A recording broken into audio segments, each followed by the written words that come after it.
আসসালামু আলাইকুম, সবাইকে স্বাগতম। কেমন আছেন সবাই আমার প্রিয় বন্ধুরা? আশা করছি সবাই ভালো আছেন। আলহামদুলিল্লাহ আমরা বেশ ভালো আছি। চলে আসলাম নতুন একটা ভিডিও নিয়ে। এখানে আমাদের বাজার আনছে, সেটাই আপনাদের সাথে শেয়ার করতেছি। এখন থেকে আমার ভিডিওটা শুরু করতেলাম। বাজার আনছে, বাজারগুলো আর কি বের করে নেওয়া হয়েছে। বাজার আনছে কি কি সেটাই দেখুন। এই যে নতুন সবজি, শীতের নতুন সবজি আনছে, ফুলকপি আর আনছে মূলা শাক, আর হচ্ছে একটা রুই মাছ আনছে, আলু, পেঁয়াজ। এই হচ্ছে আমাদের আজকের বাজার। ও ধনিয়া পাতা, এই যে ধনিয়া পাতা আনছে। এই হচ্ছে আজকে আমাদের বাজার, শীতের সবজি। মূলা শাক এখনও খাই না। এই যে আলু আনছে, 1 কেজি আলু, 1 কেজি পেঁয়াজ। আর হচ্ছে মূলা শাক খাওয়া হয় না, আজকে প্রথম খাবো মূলা শাক। শীত তো এখনও তেমন পড়ে নাই, মাত্র আসতেছে শীত। তো বেশি শীত হলে এইসব সবজি কিন্তু বেশি ভালো লাগবে। তারপরে যে আনা হয়েছে মূলা শাক আর ফুলকপি, রুই মাছ, ছোট্ট একটা রুই মাছ। তো আমি অন্যান্য কাজ করতেছি, ঘর টর গুছাইতেছি, ঘর ঝাড়ু দিব, চুলা পরিষ্কার করলাম, থালা বাসন ধুইলাম, এগুলো করলাম। করে তারপরে যে বাজারটা নিয়ে আসলো। এখন বাজারগুলো আর কি কেটে নিব, মাছটা কেটে নিব, কেটে নিয়ে সব ধুয়ে টুয়ে নিব। এদিকে দেখুন বন্ধুরা, ভাত বসাই দিছি, আর এই যে মূলা শাকটা কেটে নিছি। এখন মূলা শাক ধুয়ে নিচ্ছি, মূলা শাক ভাজি করব। একটু বড় বড় করে কাটছি। আমরা কিন্তু মূলা শাক একদম কুচি করে কেটে খাই, রান্না করি। কিন্তু এখন অনেকেই দেখি যে এরকম বড় বড় করে কেটে রান্না করে। তো আমিও ভাবলাম যে থাক, তাহলে এইভাবে একটু বড় বড় করে কাটে তারপরে ভাজি করি। আর এই যে এখানে ফুলকপি কেটে নিছি, আলু কেটে নিছি, ওখানে ধনিয়া পাতা বেছে নিছি। আর এই যে রুই মাছ কেটে লবণ দিয়ে রাখছি, লবণ দিয়ে রেখে দিছি। তারপর হচ্ছে রান্না করার আগে ভালোভাবে খোঁচে ধুয়ে নিব। এভাবে লবণ দিয়ে মেখে রেখে দিলে তাহলে আর মাছে কোনো গন্ধ আসে না, খেতেও ভালো লাগে, মাছের কোনো এক্সট্রা গন্ধ থাকে না। তো এরকম মাছের লবণ দিয়ে মেখে রাখবেন, দুবার রান্না করার আগে ভালোভাবে খোঁচে ধুয়ে নেবেন। আর এই যে মূলা শাকটা ধুয়ে নিচ্ছি, এরপর কপিটা ধুয়ে নিব, মাছটা ধুয়ে নিব, তারপর রান্না করতে যাব। তো এই যে বন্ধুরা, এখানে পেঁয়াজ কাঁচামরিচ কেটে নিছি। আর আজকে দেখুন সুন্দর রোদ, মিষ্টি মিষ্টি রোদ, বাহিরে বাতাস, ঠান্ডা ঠান্ডা, হালকা ঠান্ডা একটা বাতাস আসতেছে। বাতাসটা কিন্তু অনেক ভালো লাগতেছে, গায়ে লাগতেছে, এত ভালো লাগতেছে কি বলবো। জানালা দিয়ে বাতাস আসতেছে, মিষ্টি মিষ্টি বাতাস, সাথে রোদ আছে। তো মাশাআল্লাহ, আবহাওয়াটা অনেক সুন্দর, অনেক সুন্দর। এরকম আবহাওয়া কিন্তু ভালো লাগে। তো যাই হোক, এখন তো ওই যে কার্তিক মাস সামনে, অগ্রহায়ণ মাস চলে আসতেছে, শীতও চলে আসবে। তো ভালোই লাগতেছে এরকম আর কি, ভালো লাগে। আবার যখন বেশি শীত পড়বে না, তখন আর কিন্তু ভালো লাগবে না। এখন এই যে মিষ্টি মিষ্টি রোদ, তারপরে ঠান্ডা ঠান্ডা বাতাস, হালকা ঠান্ডা ঠান্ডা বাতাস, বেশ ভালোই লাগে। তো বন্ধুরা, এদিকে আমি এই যে শাকটা ধুয়ে বসিয়ে দিলাম। শাকটার মধ্যে পেঁয়াজ, কাঁচামরিচ, লবণ দিয়ে দিলাম। এই যে দেখুন, শাকটা এখন আমি সিদ্ধ করে নিব, মূলা শাক। তো প্রথমে আমি শাকটা বসিয়ে দিছি, শাকটা রান্না করে তারপরে এই কড়াইতে মাছ ভাজবো, আবার এই কড়াইতেই তরকারি রান্না করব। আর কোনোটা মাখবো না, একটাতেই আর কি সব করব।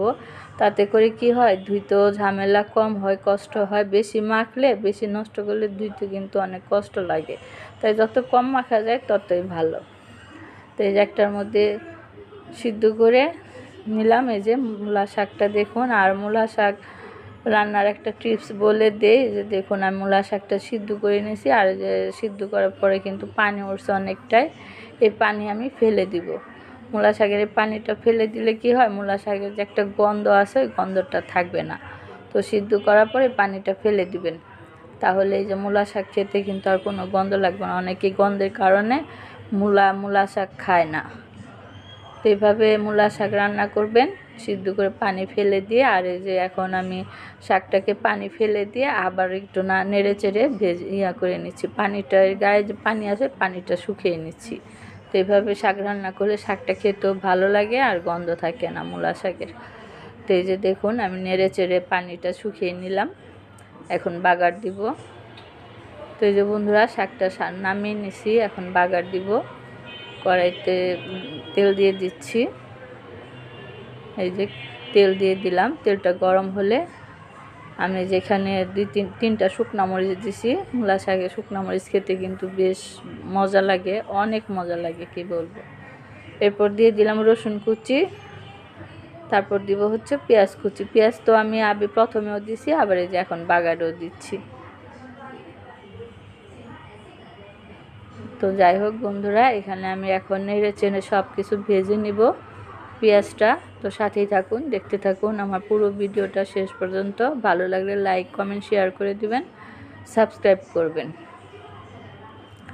তো এই যে বন্ধুরা, এখন আমি পেঁয়াজ, শুকনো মরিচ, রসুন সব একত্র ভেজে নিচ্ছি। এটা ব্রাউন কালার হলে শাকটা আর কি ছেড়ে দিব।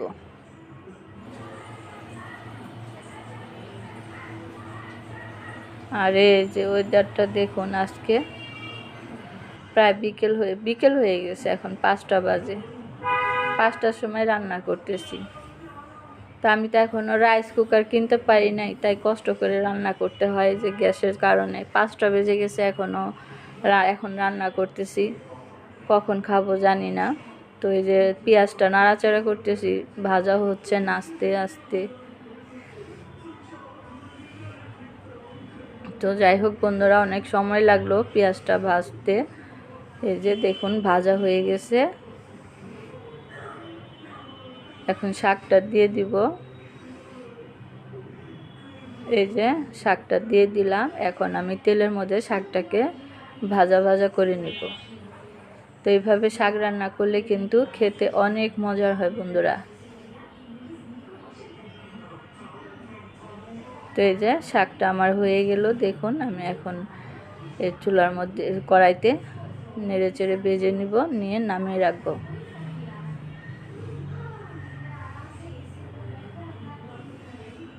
তো কেমন লাগলো আমার শাক ভাজিটা অবশ্যই কমেন্ট করে জানাবেন।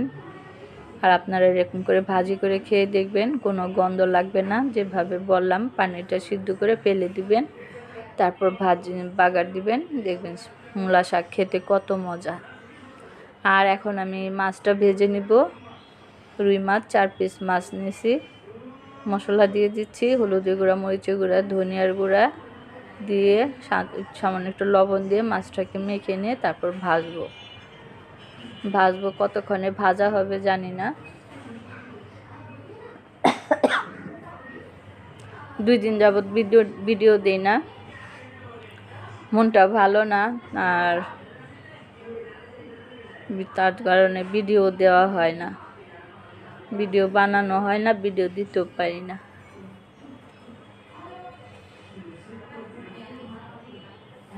তো যাই হোক বন্ধুরা, এই যে মাছটাকে মেখে নিয়ে কড়াইতে তেল দিয়ে দিছি। তেল দেওয়ার পর গরম হয়ে গেছে, আর ওই যে মাছের যে তেল বের হয়েছে তেলটা দিয়ে দিছি দেখুন। তো অনেকে দেখি মাছের তেলের বড়া ভেজে খায়, এরকম ভেজে খায়, আমরা খেতে পারি না, তিতা কীভাবে খায় জানি না। তো আমি এটা ফেলে দিব, আমি এটা রাখবো না। তো এটা থেকে তেল বের হয়েছে। এই তো মাছটা ভেজে নিব আস্তে আস্তে। চুলায় তো আগুন কম, ভাজতে সময় লাগবে। তো এই যে বন্ধুরা, মাছটা ভেজে নামিয়ে নিছি। ভাজা দেখুন সুন্দর হয় নাই আগুনের কারণে। আর এই যে কড়াইতে আমি মাছ তরকারি রান্না করব। মাছের ভাজছি তেল, এই তেলের মধ্যে আবার একটু তেল দিয়ে দিব, সামান্য একটু। এই যে তেল দিয়ে দিলাম। এখন দিয়ে দিব পেঁয়াজ, কাঁচামরিচ।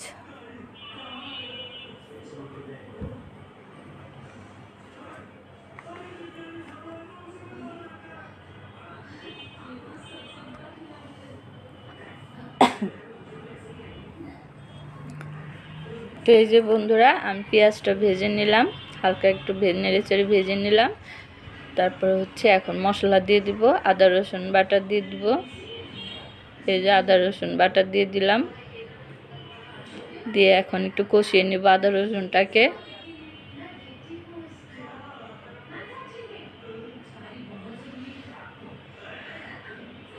তো এই যে বন্ধুরা, আদা রসুনটা দেখতেই পাচ্ছেন কষিয়ে নিচ্ছি। কষানোর পর আমি এর মধ্যে দিয়ে দিব হলুদের গুঁড়া, মরিচের গুঁড়া, ধনিয়ার গুঁড়া, সব কিছু পরিমাণ মতো দিয়ে তারপর মশলাটাকে ভালোভাবে কষাবো। এই যে হলুদের গুঁড়া দিয়ে দিলাম, মরিচের গুঁড়া, ধনিয়ার গুঁড়া হাফ চামচের কম, মরিচের গুঁড়া হাফ চামচ, হলুদের গুঁড়া 1 চামচের একটু বেশি। আর এই যে পানি দিয়ে দিলাম, পানি দিয়ে এখন স্বাদ মতো লবণ দিয়ে মশলাটাকে কষাবো। তো পানি দিয়ে না মশলাটাকে কষিয়ে নিচ্ছি, কষানো মানে কি নেড়ে চেড়ে নিচ্ছি। আর এই যে লবণ দিয়ে দিলাম, লবণ দিয়ে এখন হচ্ছে মশলাটাকে কষিয়ে নেব ভালোভাবে। তো অনেক আস্তে আস্তে রান্না হচ্ছে, গ্যাস কম, তাই এই যে অনেকক্ষণ যাবৎ কষানোর পর তারপর মশলাটা যে এরকম হয়েছে দেখুন। তারপর হচ্ছে যে কষানো শেষ, এখন দিয়ে দিচ্ছি কপি, শীতের সবজি, ফুলকপি দিয়ে আলু দিয়ে রুই মাছ রান্না। তো এই যে ফুলকপি দিয়ে দিলাম, দিয়ে এখন নেড়ে চেড়ে ঢেকে দিব, তারপর আস্তে আস্তে কষিয়ে নেব। সাথেই থাকুন, দেখতে থাকুন।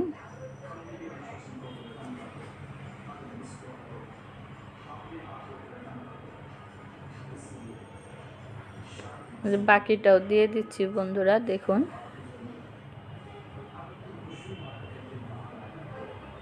তো এই যে বন্ধুরা ঢেকে দিছিলাম, ঢাকনাটা উঠে আবার একটু নেড়ে দিচ্ছি।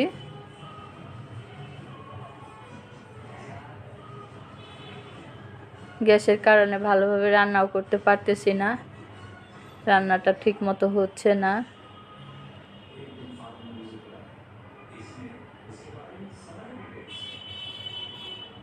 আর এই যে পানি দিয়ে দিলাম, কষানো কিন্তু ভালোভাবে হয় নাই, কি করব, গ্যাস তো আগুন তো কম, তাই আর দেরি করতে পারলাম না, তার জন্য পানিটা দিয়ে দিলাম। কষানো কিন্তু ভালোভাবে হয় নাই, তো কিছু করার নাই, পানি দিয়ে দিলাম, দিয়ে এখন এই যে ঢেকে দিব। কতক্ষণে বলক আসে জানি না, গ্যাসের যে অবস্থা, আগুনের যে অবস্থা। তো ঢেকে দিলাম, হতে থাক। আর এই যে শাক ভাজিটা নামিয়ে নিছি বাটিতে, মরিচগুলোও রেখে দিছি, শুকনো মরিচ ভাজা।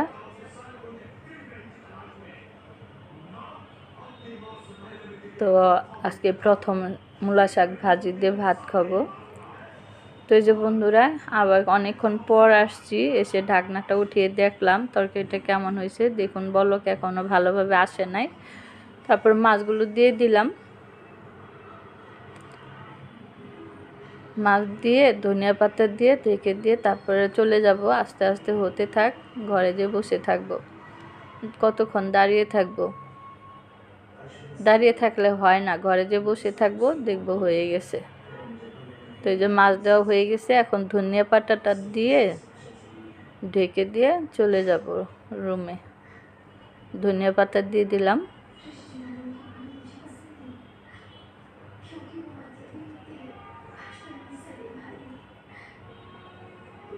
এই যে ঢেকে দিলাম।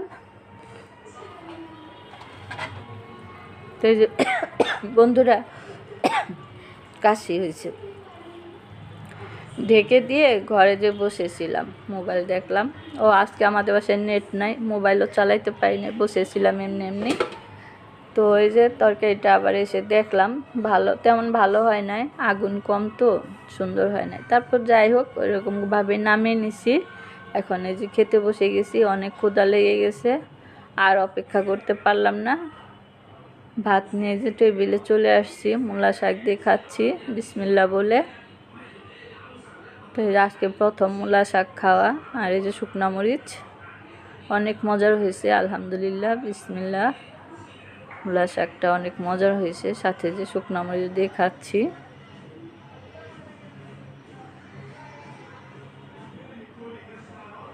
আর এত ক্ষুধা লাগছে কি বলবো, বলে বোঝাতে পারবো না কি ক্ষুধা লাগছে। তো এখানে কাঁচামরিচও আছে। তো যাই হোক অনেক মজা, শাক দিয়ে ভাত খেতে কিন্তু অনেক মজা। শাক হলে আর আমার কিছুই লাগে না, সব ধরনের শাকই আমার পছন্দ, যে কোনো শাকই হোক, শাক আমার প্রিয়। তো বন্ধুরা শাক দিয়ে খাওয়া শেষ করে যে এখানে তরকারি নিছি, ফুলকপির তরকারি, ফুলকপি দিয়ে রুই মাছ দিয়ে রান্না করছি, সে তরকারি দিয়ে খাচ্ছি। এই যে সোহাগের আব্বুকে দিছি, সোহাগের আব্বুকে মাথাটা দিছি।